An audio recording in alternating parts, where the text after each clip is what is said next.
बच्चों, पिछले भाग में हमने पढ़ा था कि किस प्रकार लेखिका मोर के दो छोटे छोटे बच्चों को घर लेकर आती है, उनका पालन पोषण करती है और वो बड़े होकर सुंदर मोर मोरनी का जोड़ा बन जाते हैं। इस भाग में हम पढ़ेंगे कि कैसे उन दोनों के प्रेम में एक दिन तीसरा भी आ गया। नीलकंठ और राधा की सबसे प्रिय ऋतु तो वर्षा ही थी। मेघों के उमड़ आने से पहले ही वे हवा में उसकी सजल आहट पा लेते थे और तब उनकी मंद केका की गूंज अनुगूंज तीव्र से तीव्रतर होती हुई मानो बूंदों के उतरने के लिए सोपान पंक्ति बनने लगती थी। मेघ के गर्जन के ताल पर ही उसके तन्मय नृत्य का आरंभ होता और फिर मेघ जितना अधिक गरजता, बिजली जितनी अधिक चमकती, बूंदों की रिमझिमाहट जितनी तीव्र होती जाती, नीलकंठ के नृत्य का वेग उतना ही अधिक बढ़ता जाता और उसके केका का स्वर उतना ही मंद्र से मंतर होता जाता। वर्षा के थम जाने पर वह दाहिने पंजे पर बाहिना पंख और बाएं पर बायां पंख फैलाकर सुखाता। कभी कभी वे दोनों एक दूसरे के पंखों से टपकने वाली बूंदों को चोट से पी पी कर पंखों का गीलापन दूर करते रहते। इस आनंदोत्सव में की रागनी में बेमेल स्वर कैसे बज उठा, यह भी एक करुण कथा है। करुण अर्थात दुख भरी। सोपान सीढ़ी। इसमें बताया गया है बच्चों कि जब बादल आते थे, वर्षा ऋतु होने वाली वर्षा होती थी, तो वर्षा ऋतु में नीलकंठ और राधा आनंद में भर जाते थे। अब वर्षा होने वाली है, धीरे धीरे बादल बढ़ते आते हैं, तो वह भी नृत्य शुरू कर देते थे और जैसे वर्षा तेज होती जाती थी, नीलकंठ का नृत्य नाच उतना ही तेज होता जाता था और जब वर्षा थम जाती थी तब वह अपने पंख फैलाकर सुखाया करता था। कभी कभी वे एक दूसरे के पंखों पर टपकने वाली पानी की बूंदों को पीकर भी एक दूसरे के पंख सुखाते थे। परंतु इस बढ़िया कहानी में करुण कथा कैसे आ गई, यह लेखिका को भी पता ना चला। एक दिन मुझे किसी कार्य से नखास कोने से निकलना पड़ा और बड़े मियाँ ने पहले के समान कार को रोक लिया। इस बार किसी पिंजड़े की ओर नहीं देखूंगी, यह संकल्प करके मैंने बड़े मियाँ की विरल दाढ़ी और सफेद डोरे से कान में बंधी ऐनक को ही अपने ध्यान का केंद्र बनाया। पर बड़े मियाँ के पैरों के पास जो मोरनी पड़ी थी, उसे अनदेखा करना कठिन था। मोरनी राधा के समान ही थी। उसके मूंछ से बंधे दोनों पंजों की उंगलियां टूटकर इस प्रकार एकत्रित हो गई थी कि वह खड़ी ही नहीं हो सकती थी। बड़े मियाँ की भाषण मेल फिर दौड़ने लगी। देखिए गुरुजी, कमबख्त चिड़ी मार ने बेचारी का क्या हाल किया है। ऐसे कभी चिड़िया पकड़ी जाती है। आप ना आई होती तो मैं उसी के सिर पर इसे पटक देता, पर आपसे भी यह अधमरी मोरनी ले जाने को कैसे कहूँ। बच्चों, संकल्प का अर्थ होता है प्रण। विरल अर्थात बहुत कम, मूंछ बाण की रस्सी। अनदेखा अर्थात जिसे ना देखना हो, एकत्रित इकट्ठा। यहाँ पर बड़े मियाँ लेखिका को कहते हैं कि यह मोरनी, इसके पांव मूंछ की रस्सी से बंधे हुए थे, उंगलियां टूटी हुई थी। पता नहीं चिड़ी मार ने इसे कैसे पकड़ा। बेचारी घायल है, अधमरी है। अब मैं इसे आपको भी ले जाने के लिए कैसे बोलूं। बच्चों, यह कुब्जा मोरनी का चित्र है। सारांश यह कि 7 रुपए देकर मैं उसे अगली सीट पर रखवाकर घर ले आई और एक बार फिर पढ़ने लिखने का कमरा अस्पताल बना। पंजों की मरहम पट्टी और देखभाल करने पर वह महीने भर में अच्छी हो गई। उंगलियां वैसे ही टेढ़ी मेढ़ी रही, परंतु वह ठूठ जैसे पंजों पर डगमगाती हुई चलने लगी। तब उसे जाली घर में पहुंचाया गया और नाम रखा गया कुब्जा। नाम के अनुरूप वह स्वभाव से भी कुब्जा ही प्रमाणित हुई। अब तक नीलकंठ और राधा साथ रहते थे, अब कुब्जा उन्हें साथ देखते ही मारने दौड़ती।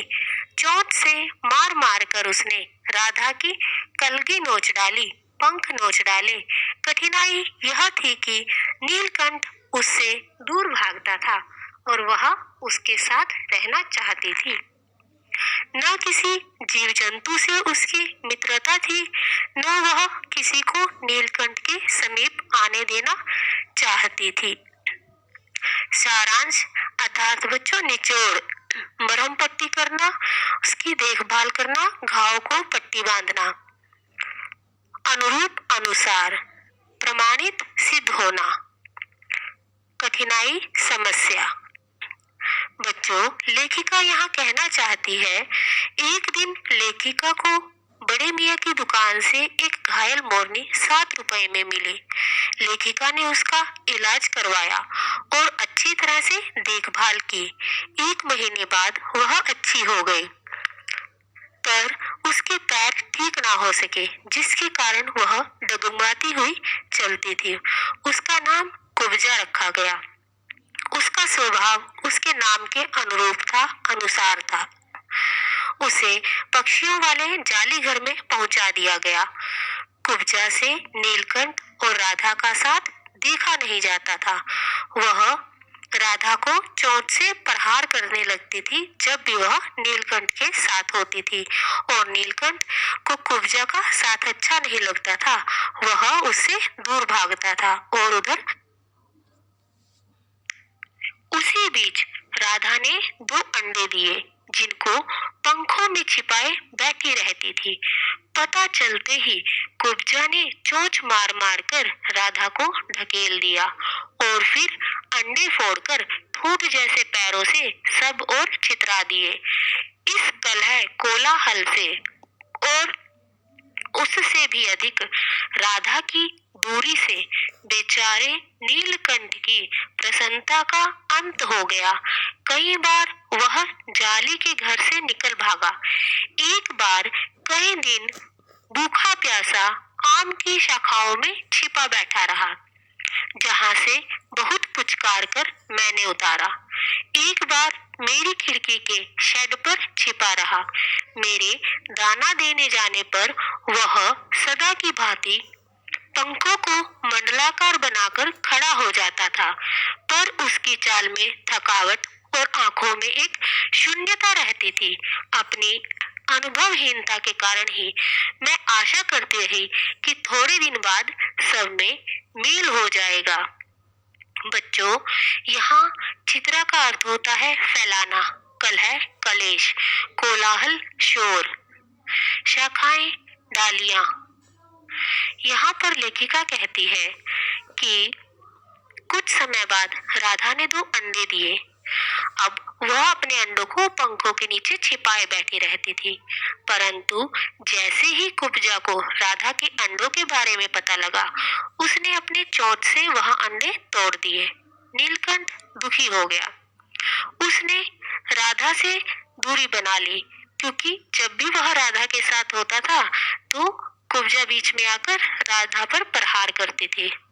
कुब्जा से बचने के लिए कई कई दिन तक वह आम की शाखाओं में छिपकर बैठा रहता था और लेखिका के प्यार से बुलाने पर पुचकार कर वह नीचे आता था, और लेखिका के दाना देने पर वह पंखों का मंडलाकार बना तो लेता था, परंतु उसमें पहले वाली खुशी नहीं थी। और लेखिका पक्षियों की यह द्वेष भावना से अनजान थी। उसे कुछ समझ नहीं आया। उसे लगा कि कुछ दिन बाद सब ठीक हो जाएगा। अंत में 3-4 मास के उपरांत एक दिन सवेरे जाकर देखा कि नीलकंठ पूंछ पंख फैलाए धरती पर उसी प्रकार बैठा हुआ है जैसे खरगोश के बच्चों को पंखों में छिपाकर बैठता था। मेरे पुकारने पर भी उसके न उठने पर संदेह हुआ। वास्तव में नीलकंठ मर गया था। क्यों का उत्तर तो अब तक नहीं मिल सका है। न उसे कोई बीमारी हुई, न उसके रंग बिरंगे फूलों के स्तबक जैसे शरीर पर किसी चोट का चिन्ह मिला। मैं अपने शाल में लपेटकर उसे संगम ले गई। जब गंगा के बीच धार में उसे प्रवाहित किया गया, तब उसके पंखों की चंद्रिकाओं से बिंबित प्रतिबिंबित होकर गंगा का चौड़ा पाट एक विशाल मयूर के समान तरंगित हो उठा। नीलकंठ के न रहने पर राधा तो निश्चेष्ट सी कई दिन कोने में बैठी रही। वह कई बार भागकर लौट आया था, अतः वह प्रतीक्षा के भाव से द्वार पर दृष्टि लगाए रहती थी। बच्चों, मास अर्थात महीना उपरांत बाद में स्तबक फूलों का गुलदस्ता, संदेह शक, संगम जहां दो या दो से अधिक नदियां मिलती हैं, प्रतीक्षा इंतजार, निश्चेष्ट कोई चेष्टा न करना, बेहोशी की हालत में रहना। यहाँ पर बच्चों लेखिका कहती है कि एक दिन नीलकंठ मर गया। लेखिका को उसकी मृत्यु का कारण समझ में नहीं आ रहा था। लेखिका उसे गंगा तट पर ले गई, जहां उसे प्रवाहित कर दिया गया, बहा दिया गया। नीलकंठ के न रहने पर राधा कई दिन तक एक कोने में बैठी रही। उसके भाव से ऐसा लग रहा था मानो वह नीलकंठ का इंतजार कर रही है। पर कुब्जा ने कोलाहल के साथ खोज ढूंढ आरंभ की। खोज के क्रम में वह प्राय जाली का दरवाजा खुलते ही बाहर निकल आती थी और आम, अशोक, कचनार आदि शाखाओं में नीलकंठ को ढूंढती रहती थी। एक दिन उतरी ही थी कि कजली अल्सेशियन कुत्ती सामने पड़ गई। स्वभाव के अनुसार उसने कजली पर भी चोंच से प्रहार किया। परिणामतः कजली के दो दांत उसकी गर्दन पर लग गए। इस बार उसका कलह, कोलाहल और द्वेष प्रेम भरा जीवन बचाया न जा सका। परंतु इन तीन पक्षियों ने मुझे पक्षी प्रकृति की विभिन्नता का जो परिचय दिया है, वह मेरे लिए विशेष महत्व रखता है। राधा अब प्रतीक्षा में ही दुकेली है। आषाढ़ में आकाश मेघाच्छन्न हो जाता है, तब वह कभी ऊंचे झूले पर और कभी अशोक की डाल पर अपनी केका को तीव्रतर करके नीलकंठ को बुलाती है। बच्चों, यहाँ दवेश का अर्थ है ईर्ष्या। दुकेली जो अकेली ना हो, अर्थात उसकी यादें किसकी? नीलकंठ की यादें राधा के साथ है। केका मोर की बोली। यहाँ पर लेखिका कह रही है कि कुब्जा ने नीलकंठ के न दिखाई देने पर उसकी खोज आरंभ कर दी, उसे ढूंढना आरंभ कर दिया।